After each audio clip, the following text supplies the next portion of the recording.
It has been 6 months since Helene slammed into western North Carolina, bringing historic rainfall, strong winds, and tornadoes. Yeah, it was the deadliest hurricane to hit the U.S. since Katrina in 2005. 106 people in North Carolina lost their lives. That storm caused more than $59 billion in damage in the state.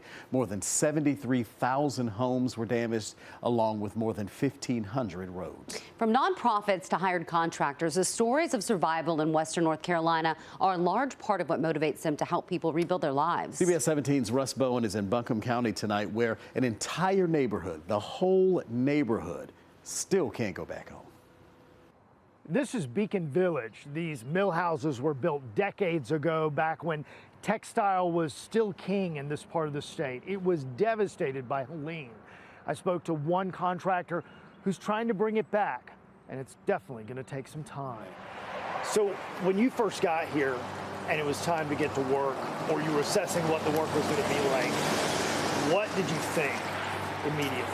Yeah, I mean, this neighborhood, it's safe to say, got water basically up to the gutters on most of the houses. So the first thing was like, okay, we need to address how old these houses are, and then figure out how much mold and how much damage was done, and then do the clean out. And that was a big thing. And just until recently, there's not piles of garbage. Like, you can still see some, but there was some on almost every single house, just big piles. And so we've gotten all those moved. So the initial stuff was just basically trying to plan for gutting it and everything.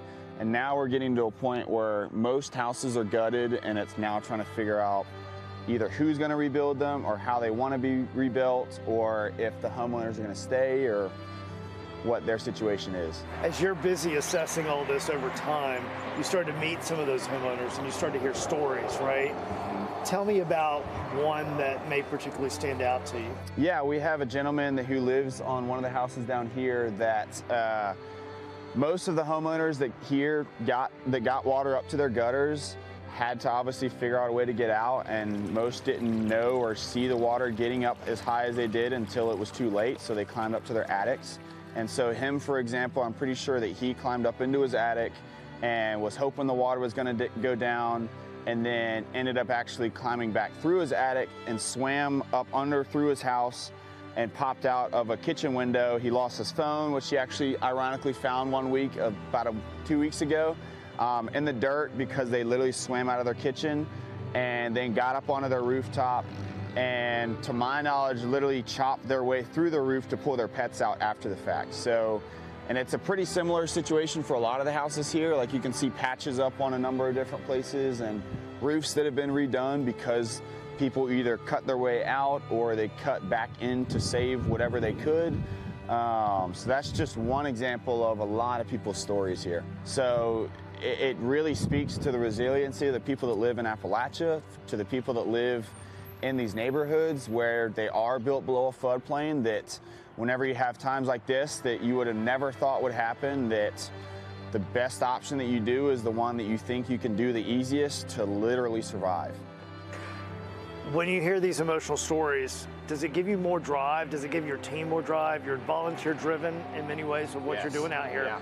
Does that make you feel more determined to bring them back to what they knew before, or better? 1,000%. I mean, that's what motivates a lot of us. Fuller Center, we are an organization, a national nonprofit that goes and sets up hubs to rebuild in places that get hit hard. So we have one over in East Carolina after one of the hurricanes. We've done them all over the Southeast.